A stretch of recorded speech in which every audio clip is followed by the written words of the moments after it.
बिस्मिल्लाहिर्रहमानिर्रहीम। लाखों करोड़ों दुरूदो सलाम मोहम्मद मुस्तफ़ा सल्लल्लाहु अलैहि वसल्लम और आले मोहम्मद पर। मैं हूं उमर दराज गोंदल। रात के इस पहर में मामूल में वीडियो नहीं बनाता, लेकिन इस एक गैर मामूली खबर है और वो लाइन ऑफ कंट्रोल से नहीं है और वो इंटरनेशनल बॉर्डर से है। अब मैं आपको बताना ये चाहता हूं कि अगर आप लाइन ऑफ कंट्रोल का लफ्ज बार बार सुनते होंगे, पहला सवाल यह है कि लाइन ऑफ कंट्रोल है क्या, या उसके हवाले से हम कैसे डिफरेंस करेंगे।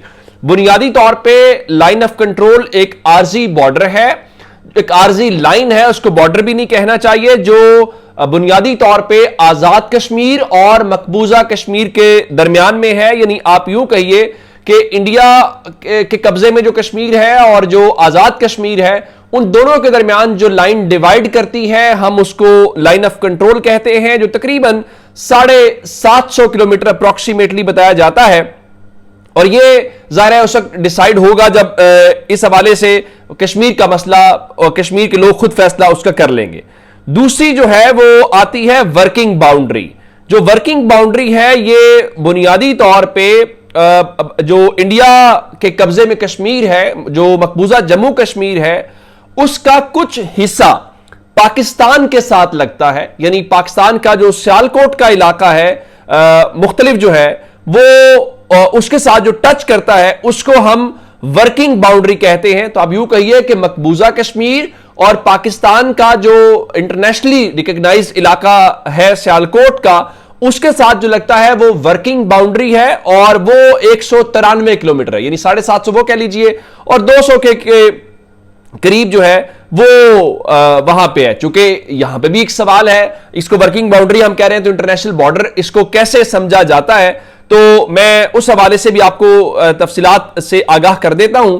उसकी वजूहात ये है कि चूंकि मकबूजा कश्मीर जो है उसका फैसला होना बाकी है, तो उस लिहाज से उसको ये कहा जाता है, इस हवाले से आप यूं कहिए कि ये एक इंटरनेशनल बॉर्डर के तौर के ऊपर भी उसको दुनिया कंसीडर करती है। और अब इस वक्त जो लेटेस्ट खबर है वो इंटरनेशनल बॉर्डर से है। चूंकि सियालकोट की बाउंड्री का तो कोई मसला नहीं है ना जी, सियालकोट की बाउंड्री तो डिसाइडेड है। असल मसला यह है कि मकबूजा कश्मीर चूंकि डिस्प्यूटेड इलाका है, तो उसकी वजह से उसको वर्किंग बाउंड्री कहता है। तो एक लिहाज से अगर कल को जो कि होना है, एट द एंड मकबूजा कश्मीर जब यहां शामिल होगा तो ये हमारा पार्ट बन जाएगा, तो ये वर्किंग बाउंड्री हमारी जो है वो उस तरफ इंडिया के बॉर्डर तक चली जाएगी, तो हम उसको कहेंगे। तो खैर ये इंटरनेशनल रिकॉग्नाइज्ड इलाका है। तो अब यहां पे खबर आ रही है कि इंडिया और पाकिस्तान का पहला टाकरा वर्किंग बाउंड्री के ऊपर कह लीजिए या इंटरनेशनल बॉर्डर इसको कह लीजिए, वो वहां पे हुआ है। और इतलात ये है कि जो वहां पे जम्मू की तरफ का अखनूर का सेक्टर है, वहां पे बताया गया है कि परगवाल के इलाके के अंदर इंडिया और पाकिस्तान की जो फोर्सेस हैं, वहां पे बड़ी सख्त किस्म की इस वक्त सूरत हाल है। गैर मामूली खबरें आ रही हैं और इंटरनेशनल ऑब्जर्वर्स क्या बता रहे हैं मैं आपको बता देता हूं। मिसाल के तौर पे लिखा कि breaking Pakistan and Indian forces clash at the international boundary at Pargwal in Jammu's Akhnoor sector. तो इंटरनेशनल उसको जो दुनिया है वो इंटरनेशनल बॉर्डर के तौर पे ट्रीट करती है, लेकिन मैंने आपको लाइन ऑफ कंट्रोल और वर्किंग बाउंड्री का डिफरेंस जो है वो बताया। अब इस हवाले से लोग कह रहे हैं कि ये इंडिकेटर है उस वक्त जब मोदी ने अपनी फौज को दिल्ली में होने वाले इजलास के अंदर गो हेड दिया है, तो उसके चंद घंटों के अंदर की जो सूरत हाल है, मेरा ख्याल है कि उसको जरा समझना आसान हो जाता है कि वहां चीजें कैसी हो रही है। अगर उसके चंद मिनट्स के या चंद घंटों के बाद ही यह मामला लाइन ऑफ कंट्रोल से वर्किंग बाउंड्री या इंटरनेशनल बॉर्डर के ऊपर पहुंच गया है, तो आप उससे अंदाजा लगा सकते हैं कि वहां पे सूरत हाल क्या है। एक और खबर जरा सुन लीजिए। दूसरी खबर यह है कि पाकिस्तान ने एक और एक्शन लिया है, और वो एक्शन क्या है कि एलओसी जो लाइन ऑफ कंट्रोल है, अब से थोड़ी देर पहले पाकिस्तान ने वहां पे एक और भारतीय जो क्वाड कॉप्टर है वो मार गिराया है। मैंने आपको पहले भी खबर दी थी, और अब ये जो सतवाल का सेक्टर है वहां पे बताया गया है कि इनका जो क्वाड कॉप्टर है वो जासूसी की गरज से वहां पे बताया गया है कि क्वाड कॉप्टर फैंटम 4 जो पाकिस्तान की जासूसी करने की कोशिश कर रहा था। और इससे पहले हमने भिंबर के मनावर सेक्टर में गिराया था, जो जिसका मैंने आपको कल गालिबन खबर दे दी थी, तो जिसकी तस्दीक आज हुई। तो दूसरा आज गिरा के हमने बड़ा वाज़ेह पैगाम दिया है कि हम विजिलेंट हैं, हम एक्टिव हैं, और सूरत हाल इस वक्त किस किस्म की है दो चार चीजें आप जरा सुन लीजिए, आपको उससे आइडिया हो जाएगा। जयशंकर ने यूएन सिक्योरिटी काउंसिल के जो तमाम नॉन परमानेंट मेंबर्स हैं उनसे राब्ता किया है। चूंकि पाकिस्तान भी नॉन परमानेंट मेंबर है तो पाकिस्तान से तो वो राब्ता नहीं करेगा। और आप जानते हैं कि जयशंकर और उसके अलावा जो उनके बाकी लोग हैं, इन्होंने जाना था ब्रिक्स के अंदर, जो कि जारी है। ये ब्रिक्स में भी नहीं गए तो इन्होंने वहां पे लॉबिंग करना शुरू की है। उससे हट के जो डेवलपमेंट है वो ये है कि अब से थोड़ी देर पहले जो अक़वाम मुत्तहिदा है, उनके सेक्रेटरी जनरल हाई अलर्ट के ऊपर अक़वाम मुत्तहिदा इस तरह से है कि जो सेक्रेटरी जनरल एंटोनियो गुटरेस हैं, उन्होंने पाकिस्तान राब्ता किया है। शहबाज शरीफ से टेलीफोनिक उन्होंने गुफ्तगू की है और शहबाज शरीफ ने बड़ी सिंपल बात की है। उनके देखें, इंडिया को कहें कि वो अक्ल का मुजाहरा करे, तहम्मुल का मुजाहरा करे। और वहां पे बताया गया है कि उन्होंने इंडिया के अंदर जयशंकर के साथ बात की है, जो उनका फॉरेन मिनिस्टर है। और उसके अलावा अक़वाम मुत्तहिदा ने वाज़ेह तौर पे ये कहा है कि good offices to support de-escalation efforts, यानी अक़वाम मुत्तहिदा भी यही कह रहा है कि भाई इस तरफ ना जाओ, ये जरा जो चीजें हैं वो थोड़ी सी खराब हो जाएंगी, वरना फिर जो है वो सब कुछ हाथ से निकल जाएगा। अब इसके अलावा भी कुछ राब्ते हुए हैं, ऐसा नहीं है कि हो नहीं रहा। आपको अगर मालूम हो तो मैंने आपको बताया था कि हमारे जो दोस्त हैं यूएई के फॉरेन मिनिस्टर साहब,